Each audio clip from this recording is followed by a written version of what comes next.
এই যে ভাই আমার হাতে দেখতেছেন সরিষা গাছ। এই সরিষা গাছে কি হয় এটা সংক্ষেপে আমি আলোচনা করব। আমাদের শিশু বাচ্চারা ঘুমের ঘরে যে পেশাব করে, বিছানা নষ্ট করে দেয়, তারপরে শীতের ভিতরে কষ্ট হয়, খেতা কাপড় এগুলো নষ্ট হয়, মা বোনদের এগুলা ধোয়া অনেক কষ্ট হয়। তো শিশু বাচ্চারা ঘুমের ঘরে পেশাব করে, এই ঘুমের ঘরে পেশাবটা বন্ধ হবে কিভাবে? তো একটা আমল আমি কিতাবের মধ্যে পেয়েছি, ঠিক সে আমলটা আজকে আপনাদের বলে দিব।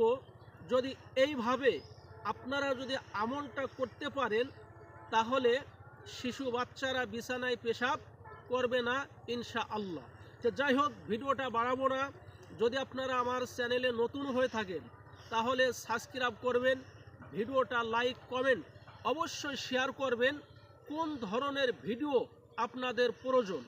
যে আসেন আমরা মূল কথায় চলে যাই। আমার হাতে দেখতেছেন একটি সরিষা গাছ। এই সরিষা গাছটা কি করবেন?